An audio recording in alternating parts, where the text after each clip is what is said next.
Salam saudaraku yang dikasihi Tuhan. Dalam kitab Mazmur pasal 21 ayat yang pertama, firman Tuhan berkata demikian, untuk pemimpin biduan Mazmur Daud, Tuhan karena kuasa-Mu-lah raja bersukacita.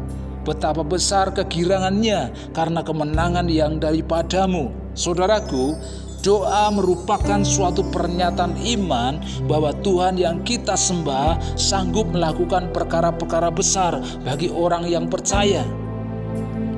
Ayat ini merupakan pengakuan doa daripada seorang raja yang bernama Daud. Sekalipun ia memiliki kekuasaan, kekuatan, dan kejayaan, kemasyhuran, namun Daud selalu mengandalkan Tuhan di dalam doanya. Mengapa Daud selalu mengandalkan Tuhan dalam doanya? Karena Daud punya pengalaman hidup berjalan bersama Tuhan. Daud berdoa tentang bagaimana pengalaman dirinya kepada Tuhan dan pengakuan imannya kepada Tuhan. Bahwa dia mengakui bahwa sukacita yang dialaminya adalah ketika dia berada dalam kekuatan dan keselamatan yang datang dari Tuhan. Jadi bukan karena kehebatan pasukan-pasukannya, tentaranya ketika berperang melawan musuh. Ia juga mengajak seluruh rakyatnya untuk bersukacita bersamanya dan menaikkan rasa syukur kepada Tuhan karena kemenangan-kemenangan yang diraihnya. Karena itu semua karena pertolongan Tuhan, saudaraku. Ini yang membuat Daud dipenuhi dengan sukacita dalam doanya. Bagaimana dengan saudara? Apakah saudara menjadikan doa sesuatu yang utama?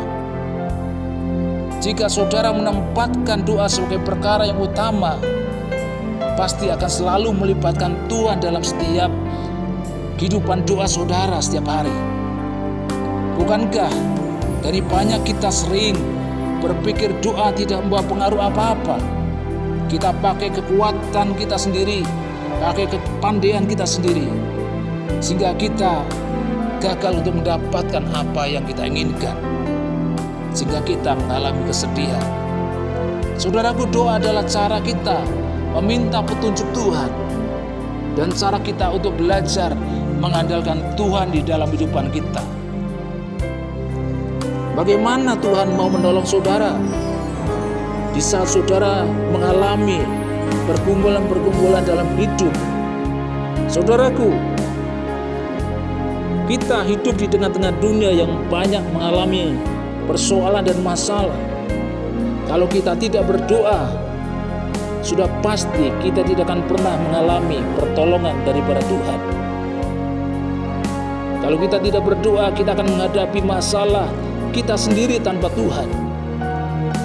Bukankah kita rindu kita dibela dan ditolong oleh Tuhan?